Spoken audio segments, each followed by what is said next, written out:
प्रभात खबर संवाद की अगली कड़ी में जयराम महतो जी आज हम लोगों के बीच हैं। जयराम महतो को आप लोगों ने अखबारों में पढ़ा होगा, सब देखा होगा। हाल के दिनों में जो युवाओं के बीच और झारखंडी मुद्दों को लेकर लड़ने वाला एक साथी आगे बढ़ा है। मैंने देखा है इनको जयराम की सभाओं में 50-50 हज़ार लोग, 1-1 लाख लोग जमा होते हैं। इनकी रैली अभी हम लोग चर्चा भी कर रहे थे। इन्होंने मानव श्रृंखला बनाई थी महुदा से लेकर चास तक लगभग 25 किलोमीटर की दूरी पर, और बहुत ही शानदार आयोजन था वो। तो आज जयराम हम लोग के बीच में है और मनोज भाई से आग्रह करेंगे कि जयराम का बुके देकर स्वागत करें। बहुत बहुत स्वागत है। आपसे सीधा सवाल, जयराम महतो कौन है? छात्र नेता, एक्टिविस्ट या भावी राजनेता? देखिए, अभी तक तो एक छात्र नेता ही हैं, क्योंकि हम भी एक पीएचडी के रिसर्च स्कॉलर हैं और मेरी पढ़ाई कंटिन्यू चल ही रही है और 1 महीने में मेरा सेकेंड एनुअल रिपोर्ट है, उसका सबमिशन भी करना है। तो आप अभी तक हमें एक छात्र नेता ही कह सकते हैं। 1932 खतियान को लेके ये एक बड़ा इशू है। पिछले 20 साल से इस मामले पे डोमिसाइल इस आधार पे हो या क्या हो, इस पे जयराम जी का स्टैंड क्या है, हम लोग जानना चाह रहे थे। आगे ये एक पॉलिटिकल मुद्दा है या जमीन पे उतरने वाला मुद्दा है? देखिए, जब भारत देश का अलग देश बना था भारत, उस समय राज्य पुनर्गठन अधिनियम 1956 लागू हुआ था और तमाम उस समय जो हमारे 14-15 प्रांत थे, उनकी जो गठन किया गया था भाषाई आधार पर ही किया गया था। जैसे 1953 में हमारे देश में सबसे पहला राज्य अलग हुआ था तमिलनाडु से कटकर तेलंगाना, और उसका आधार ही था तमिल भाषा के विरोध में जाकर कटकर एक अलग राज्य तेलुगु भाषा के लिए लेना। तो ठीक उसी प्रकार जब सभी राज्यों की आइडेंटिटी उसकी भाषाई आधार पर है, उसकी संस्कृति के आधार पर है, कहीं जमीन के रिकॉर्ड्स के आधार पर उस राज्य की आइडेंटिटी को तय किया जाता है, तो हमारी भी मांग है कि जो झारखंड के मूलवासी हैं, जो जिनका इस भूभाग के अलावा कहीं कुछ नहीं है और जो सदियों से इस भूभाग में बसबसाव करते हैं, उनके लिए कॉलम हो कि झारखंडी होने का क्राइटेरिया क्या होगा। तो चूंकि हम लोग अगर भाषा की बात करें तो हमारे पास लगभग बहुत सारी क्षेत्रीय भाषाएं हैं, उन भाषाओं को इंक्लूड करके एक नहीं किया जा सकता है। हमारे पास काफ़ी विविधताएं हैं, तो ऐसे में हम लोग 4-5 कॉलम में झारखंड की आइडेंटिटी को परिभाषित कर सकते हैं। जैसे हमारे यहाँ 1932 का जो खतियान की बात कही जाती है, तो लगभग 4 टाइम हमारे यहाँ जमीन का सर्वे हुआ है, 1908 में, 1932 में, 1954 में और 1964 में। तो इन चारों को एक अलग अलग कॉलम बनाकर जिले का अंतिम सर्वे सेटलमेंट को आधार मानकर इसको परिभाषित किया जा सकता है। उसके बाद बहुत सारे लोग इस बात का दलील देते हैं कि ऐसे बहुत सारे लोग हैं जो इस भूभाग में आकर बस चुके हैं, उनका अपने राज्यों से नाता नहीं रहा। तो हम यही कहना चाहेंगे, जब उस राज्य में बसे हैं तो जाहिर सी बात है उन लोगों को यहाँ की भाषा, संस्कृति, यहाँ की लोक परंपराएं जो भी है उन्हें एक्सेप्ट करना चाहिए। अगर वो इन चीज़ों को एक्सेप्ट कर लेंगे, सीख लेंगे, तो भविष्य में ना कोई वर्ग संघर्ष देखने को मिलेगा, ना किसी प्रकार का विवाद होगा। मैं अलग राजनीतिक दल बनाने की बात कहे हैं, कई बार हम लोगों ने पढ़ा भी है सर। तो क्या भविष्य देखते राजनीति में अपना? देखिए, हमने अभी ये कहा कि यह संभावना जताई जा सकती है, क्योंकि पिछले 1.5 साल से हम लोग आंदोलन कर रहे हैं। धनबाद बोकारो से आंदोलन स्टार्ट हुआ था और चूंकि आज हमारे बीच प्रेरणा स्रोत के रूप में अनुज कुमार सिन्हा जो उपस्थित है, इनकी किताब काफ़ी काम आई हमारे आंदोलन के दरमियान, और हमारे धनबाद और बोकारो में लगभग 150 की पंक्तियां इनकी ऑनलाइन मंगाई गई है। तो कहीं ना कहीं इनकी किताबें बहुत काम आई। और जब हम लोग आंदोलन करने के लिए उतरे थे तो यकीन मानिए मात्र 50 स्टूडेंट थे और काफ़ी डर के, चूँकि कोरोना का गाइडलाइन था और काफ़ी डर को फॉलो करते हुए हम लोग उस आंदोलन में मुख्यमंत्री और जो भी उनके मंत्रीगण हैं उनका मैंने विरोध प्रकट करने के लिए गए थे। और हमें आभास नहीं था कि 50 लड़कों के साथ जिस आंदोलन की हम लोग तैयारी किए हैं वो आज 5 करोड़ के जनमानस तक पहुंचेगा और इस राज्य से बाहर भी जाएगा और लोग हमारी चर्चा परिचर्चा करेंगे। तो ऐसी परिस्थिति में 1.5 साल के आंदोलन में अगर सरकार बैकफुट पर नहीं आती है, तो जो भीड़ आज सामने आई है बगावत करने के लिए, उसे वोट में तब्दील करना होगा, ये हमारी प्राथमिकता होगी। जयराम जी, आपने नया राजनीतिक दल बनाने की बात कही है, तो ऐसे में आप कैसे भाजपा, कांग्रेस, जेएमएम, आजसू जैसे दल है, तो उनसे आप कैसे टकरा पाएंगे, उनसे कैसे मुकाबला करेंगे? हाँ बिल्कुल, ये दिल्ली भी नहीं है, हमारे पास शैक्षणिक स्तर उस तरह का नहीं है। हम लोग झारखंड होने के बावजूद भी काफ़ी विविधताओं में बटे हुए हैं, तो ये एक चैलेंजिंग विषय है। ऊपर से वो पॉलिटिकल पार्टियां, आज किसी का 20 साल, किसी का 50 साल, किसी के 40 साल का इतिहास है और हम लोग सभी नौसिखिए हैं, इस बात को स्वीकार करना होगा। जो भी छात्र आज आंदोलन में हमारे सहयोग कर रहे हैं, हम लोग से कांधे मिलाकर चल रहे हैं, वे भी किसी पॉलिटिकल बैकग्राउंड से संबंध नहीं रखते हैं। ऐसी परिस्थिति में ये चैलेंजिंग होगा, लेकिन यूथ के लिए अगर चैलेंज ही ना हो तो फिर यूथ क्या हो, तो इसलिए हम लोग उस चैलेंज को स्वीकार करने के लिए तत्पर हैं। जयराम जी, आप पे एक यह भी आरोप है कि आप भाजपा और आजसू के बी टीम के रूप में काम करते हैं, ऐसा है क्या? नहीं, देखिए ये बिल्कुल निराधार है। और चूंकि आपके प्रभात खबर प्रेस से दीपक भैया जो तोपचाची संबंध रखते हैं, इस विषय में आप उनसे बेहतर जानकारी ले सकते हैं। जो पिछला लोकसभा चुनाव हुआ था, हम जगन्नाथ महतो के कभी खासम खास थे, जो आज इस दुनिया में नहीं रहे, उनको आपके इस प्रेस क्लब के माध्यम से यहाँ उपस्थित होकर श्रद्धांजलि देते हुए बात को रखना चाहेंगे। तो ये केवल एक आरोप है। हाँ, चूंकि अब ये प्रश्न उठता है कि जब हम लोग जेएमएम में उस समय एज ए मेंबर हम नहीं थे, चूंकि भारत एक लोकतांत्रिक देश है, 5 साल में आपको एक पॉलिटिकल दल, पॉलिटिकल लीडर के साथ चलना पड़ता है। यदि मान के चलिए हम किसी विधानसभा क्षेत्र के स्टूडेंट ही क्यों ना है, लेकिन 5 साल में एक बार तो हमें पॉलिटिकल सोचना पड़ता है। तो उसी क्रम में जगन्नाथ महतो जी जो कि माटी से जुड़े थे, इसलिए हमने उनका प्रचार किया था, जो कि सत्य है। तो इसीलिए अगर बीजेपी और आजसू का एजेंट कहे जाने की बात कही जा रही है, बिल्कुल निराधार बातें हैं। हमारा उनसे कोई संबंध नहीं था, न है, न कभी रहेगा। जयराम जी, 1932 के खतियान का मामला हो या राजनीतिक संगठन चलाने का, जो भी आपका दौर चल रहा है, उसमें बेसिक जरूरत है फंड का। कौन फंडिंग कर रहा है आपको? देखिए, अभी तक अगर बात कही जाए तो जैसे जो हम लोग अभी जनसभाओं के माध्यम से आज चर्चा में आए हैं, तो अगर जनसभाओं की बात कही जाए तो जब से ये मानव श्रृंखला का स्टार्ट हुआ है, मानव श्रृंखला में हमें सफलता मिली है। लगभग 4-4.5 लाख लोग उस दिन मानव श्रृंखला में उपस्थित थे। लगभग 40 किलोमीटर लंबी वो मानव श्रृंखला थी। उसके बाद से काफ़ी कोऑपरेट मिला है। जैसे कि जो लोग हमें सभाओं में लगता है एक पंडाल, तो जो लोग पंडाल से जुड़े हैं वे लोग निःशुल्क दे देते हैं। सभाओं में हमें लगता है बाजा, साउंड वगैरह, वो भी निःशुल्क आ जाता है। उसके बाद कुछ चंदा जो ग्रामीण जहाँ सभा होती है वे लोग एकत्रित करते हैं, और हम लोग को हार्डली जो पेट्रोल का खर्च आता है उसे व्यय करते हैं। इसके अलावा हम लोग का भोजन पानी, इसका कोई मतलब नहीं है। तो ये फंडिंग का जो विषय है, फिलहाल वर्तमान परिप्रेक्ष्य में ऐसी कोई विशेष बात नहीं है। और जहाँ तक पॉलिटिकल की बात है, तो हम लोग तो यही उम्मीद करेंगे और जनता से अपील भी करेंगे कि हमें वोट भी नहीं, आप नोट भी दें। यानी जो लोग एक वोट देंगे, कम से कम 10 रुपया चंदा भी दीजिए। तो संभव है, पॉसिबल है, हम लोग राजनीति में अपने आप को एक्सटेंड कर सकते हैं।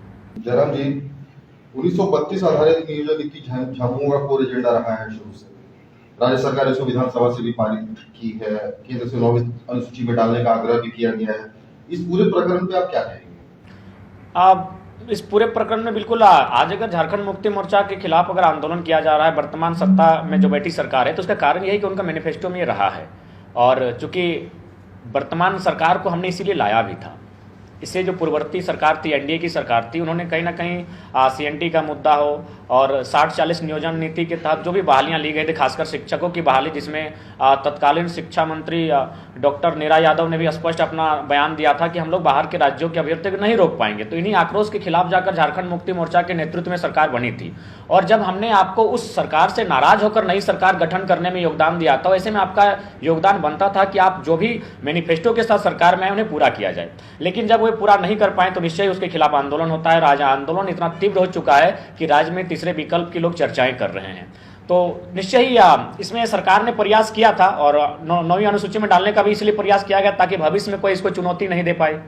लेकिन फिलहाल जो भी कहें, झारखंड राज्य में VC आए या DC आए, इस राज्य का भला नहीं चाहते हैं, जो हमारे लिए सबसे बड़ा दुर्भाग्य है। यही लोग अगर अन्य राज्यों में काम करते हैं, IAS IPS रहें, तो ईमानदारी पूर्वक, निष्ठापूर्वक कार्य करते हैं। लेकिन जैसे ही झारखंड में आते हैं, प्रभात खबर प्रेस के माध्यम से जानकारी मिली कि धनबाद में 600 करोड़ का प्रत्येक महीना कोयला का चोरी होता है। तो ऐसे में सवाल चिन्ह जो भी वरीय पदाधिकारी है उन पर भी लगता है कि किस कार्यशैली के साथ कार्य कर रहे हैं। तो ये हमें दुख लगता है। अभी अब मैंने DC की बात की, अब थोड़ा VC की भी बात सुनिए। हम लोग लगातार कंटिन्यू आंदोलन कर रहे हैं कि जो विनोद बिहारी महतो विश्वविद्यालय है, यहाँ खोरठा भाषी, कुड़माली भाषी, संताली भाषी छात्र छात्राओं की संख्या है, तो इसको सब्जेक्ट में शामिल किया जाए। लेकिन महोदय उड़ीसा से आए हैं और उड़िया भाषा को शामिल कर दिए हैं। तो कोई भी जो भी यहाँ आता है, चाहे वो DC कैटेगरी का रहे, VC का रहे, सब लोग चाहते हैं कि झारखंड की जो मूल पहचान है उसको छिन्न भिन्न किया जाए, जो हमारे लिए बड़ा दुर्भाग्य है। हम लोग सम्मान सबका करते हैं, VC का भी करते हैं, DC का भी करते हैं, लेकिन हमारे लिए वे कुछ नहीं कर पाते हैं। ये दोहरी मानसिकता है। बाकी फिर अन्य राज्यों में काम करते हैं,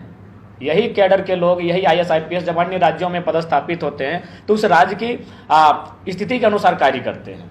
जयराम जी, 1932 आधारित जो नियोजन नीति क्या वैधानिक और संवैधानिक रूप से जायज ठहराया जा सकता है? राज्य के पहले जो मुख्यमंत्री बाबूलाल मरांडी जी थे, इसे लागू करने का प्रयास किया था, लेकिन कोर्ट ने इसे खारिज कर दिया था। देखिए, मेरा मानना है भारत एक संवैधानिक देश है, और संविधान बनने से पूर्व जब इस पर चर्चाएं हो रही थी तो 1946 के आसपास जब भाषाई राज्य के आधार पर गठन करने की मांग उठ रही थी, आवाज़ बुलंद हो रहा था, तब देश के उस समय लौह पुरुष सरदार वल्लभ भाई पटेल ने एक स्टेटमेंट दिया था कि भाषा के आधार पर राज्यों का गठन उचित नहीं है।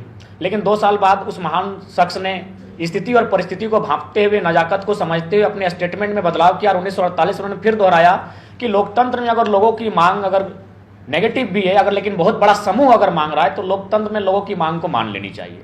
तो उसी क्रम में अगर 1932 यहाँ की जनमानस की भावना है तो उस पर समीक्षा हो, एक आयोग का गठन हो, बारीकी से बारीकी बिंदुओं पर चर्चा हो और खुले मंचों पर बहस हो, और कुल मिलाकर एक ऐसी नियोजन नीति से पूर्व एक स्थानीय नीति का तय होना बहुत जरूरी है जो ये कम से कम क्लेरिफाई कर सके कि झारखंड के है कौन, झारखंड वासी है कौन। जब महाराष्ट्र में महाराष्ट्रवासी कौन है ये तय है, गुजरात में गुजरात वासी कौन है ये तय है, तो फिर झारखंड में भी झारखंड वासी कौन है, एक कॉलम तो बनना चाहिए। अभी तमाम बहालियां देखिए, हाल ही फिलहाल 2 इश्तेहार सोशल मीडिया में काफी राउंडिंग कर रहा है। बिहार का जो शिक्षा विभाग का है उसमें स्पष्ट लिखा है कि भारत का नागरिक और बिहार राज्य का स्थायी निवासी हो, लेकिन झारखंड का जो भी वैकेंसी उसमें साफ साफ एक ही लाइन लिखा है कि भारत देश का नागरिक हो। तो ये तो सरासर नाइंसाफी है झारखंड वासियों के लिए। तो इसलिए हम एक ही चाहते हैं कि जो अन्य राज्य के कॉलम में जो लिखा होता है कि भारत का नागरिक उड़ीसा का स्थायी निवासी हो, भारत का नागरिक पश्चिम बंगाल का स्थायी निवासी हो, ठीक उसी प्रकार झारखंड में एक कॉलम हो कि भारत का नागरिक झारखंड का स्थायी निवासी हो। तो झारखंड का स्थायी निवासी कौन हो, बस उसी प्रक्रिया में हम लोग सरकार से मांग करते हैं कि कौन है से आप पहचान कीजिए। नमस्कार जोहार,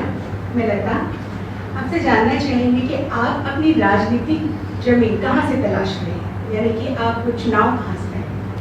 देखिए मैम, अभी तक तो तय नहीं कर पाए हैं क्योंकि मैं अपना बैकग्राउंड बताना चाहूँगा कि हम लोग काफ़ी निर्धन परिवार से संबंध रखते हैं और चूंकि प्रतिभा होने के कारण बचपन से शिक्षा के क्षेत्र में काफ़ी दिलचस्पी रही है और स्वभाव रहा है विद्रोही टाइप का।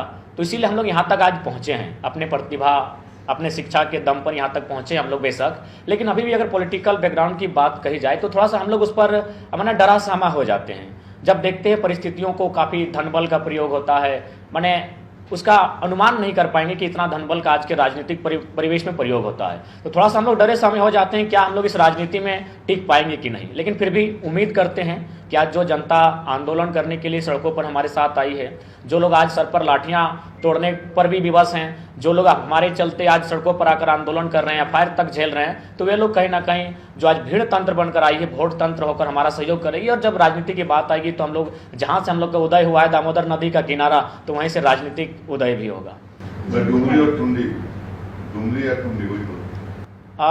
इस पर जनता की राय शुमारी होगी।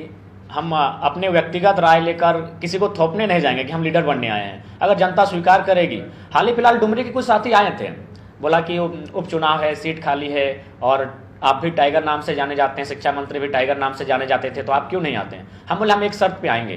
टाइगर जगन्नाथ महतो कितने वोटों से जीते थे? उन्होंने कहा वो 71,000 वोटों से जीते थे। हम बोले उसका 10% लोग मेरे घर के सामने आकर खड़े होकर कहेंगे कि आप आइए डुमरी, हम आएंगे। क्योंकि हम चाहते हैं कि हम थोपा हुआ लीडर ना बने कि हम आज से आपका लीडर है, हम नॉमिनेशन करके आए हैं, हमारा ये चुनाव चिन्ह है। हम थोपा हुआ लीडर नहीं बनना चाहते हैं। हम एक परिवर्तन लाना चाहते हैं। जनता हमें खुद, अगर हमारी सोच अच्छी है, लगता है कि हम अपने निष्ठा में टिके रहेंगे, हम लोग अडिग रहेंगे, झुकेंगे नहीं, तो जनता हमें खुद तलाश करे, एक जगह दे, एक प्लेटफॉर्म दे और हमारे लिए खुद फंडिंग करें। हम लोग लीडर भी बनेंगे और उनके लिए शहीद सुनील महतो के तर्ज पर शहादत को भी स्वीकार करेंगे, MP रहते हुए, MLA रहते हुए। जी, आप जिस इलाके से आते हैं वहाँ आजसू बहुत सक्रिय है और आपके जो मुद्दे हैं, जो झारखंड से जुड़े हुए इशूज हैं, उस पे आजसू पार्टी भी बहुत मुखर है। तो वैसे में आपकी पार्टी को कैसे जगह मिल पाएगी उस इलाके में?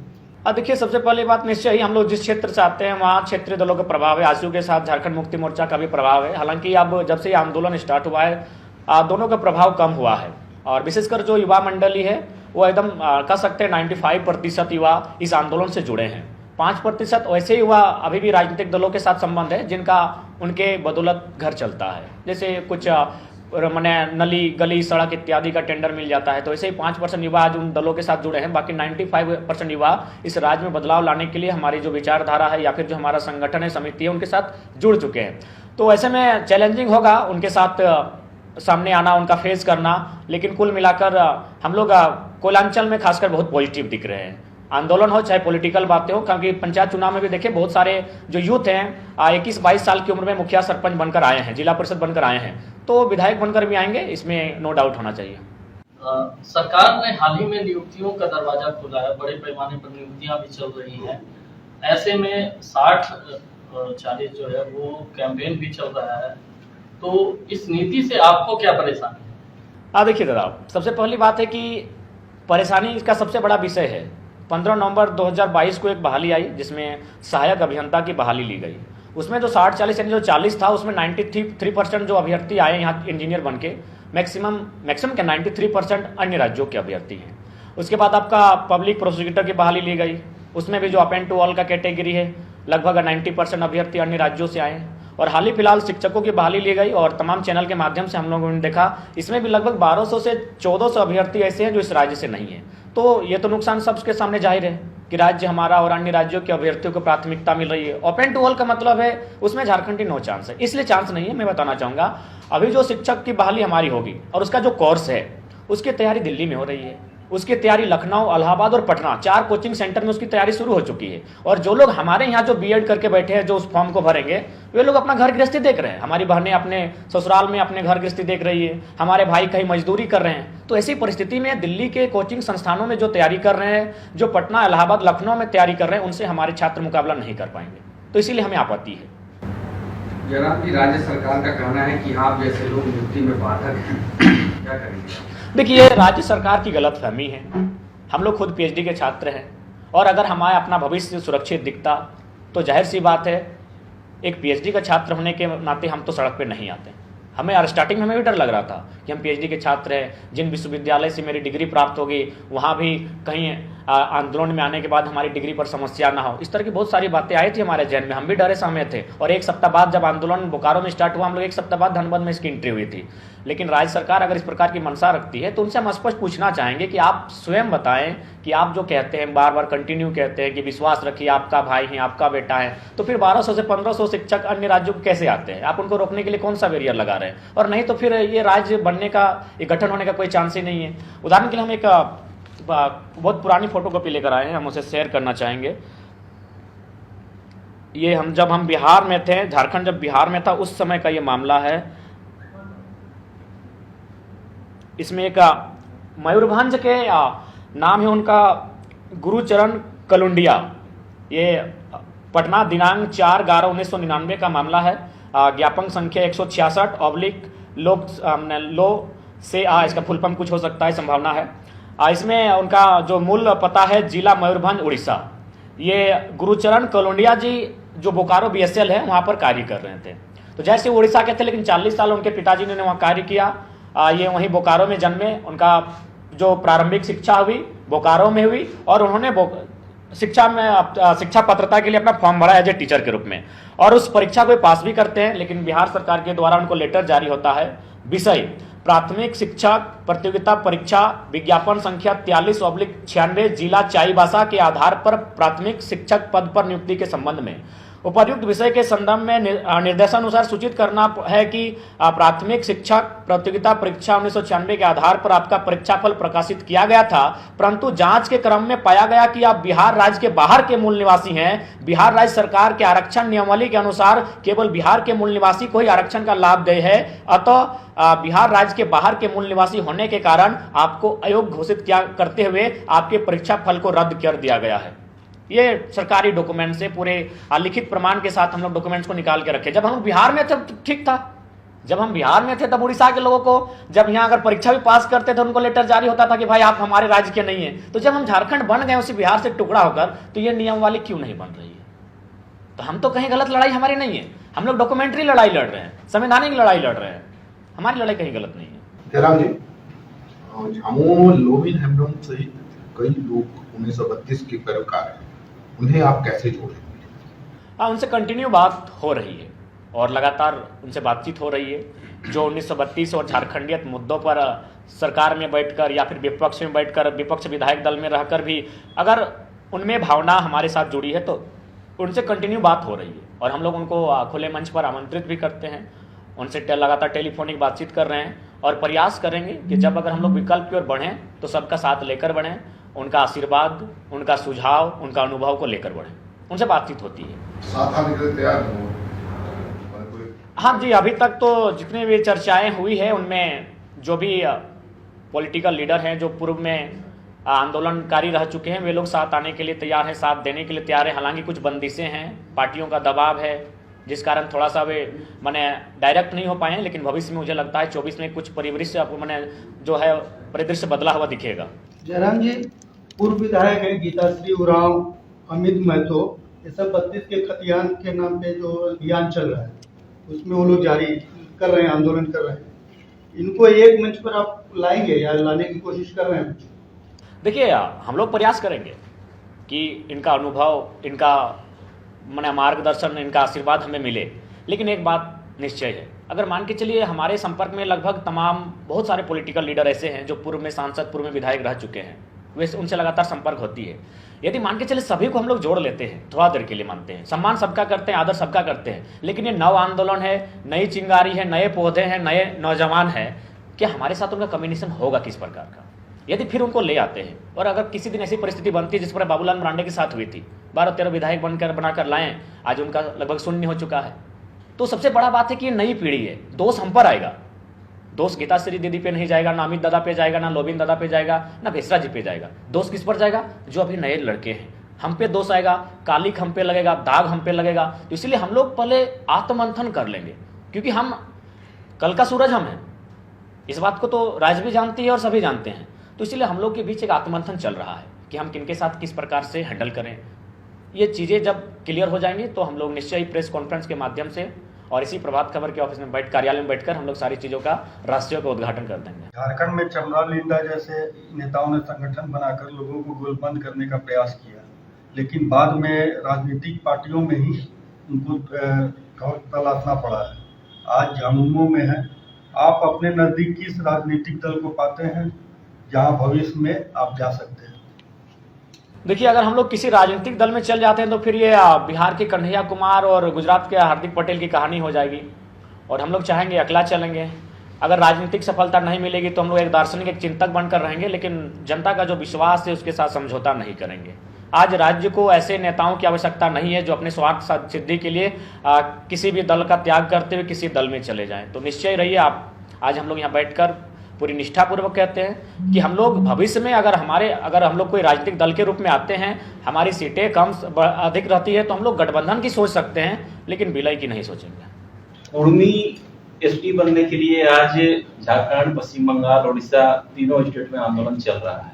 जयराम महतो उर्मी के इस आंदोलन पर क्या अपना विचार रखते हैं? देखिए, सबसे पहली बात, हम लोग 1932 के आंदोलन को लेकर आए हैं, हम लोग राज्य के लिए लेकर आए हैं। जब हम घर से बाहर मैंने स्टैंड हुआ तो अपने आप को हमने झारखंड राज्य के लिए पाया है। तो सबसे पहले राज्य हमारी प्राथमिकता है। बाकी जहाँ तक कुर्मी आंदोलन का विषय है वो हमारे जन्म से पूर्व से चल रहा है, आप लोग सर्वविदित है, ये तो किसी छुपा नहीं है। 1972 से ही रह कर आंदोलन चला है। तो हम लोग फिलहाल झारखंड राज्य, संपूर्ण झारखंड के लिए आंदोलन कर रहे हैं और हमारा फोकस संपूर्ण झारखंड के लिए होगा। प्रभातखबर.com, विश्वास वही, रफ्तार नहीं।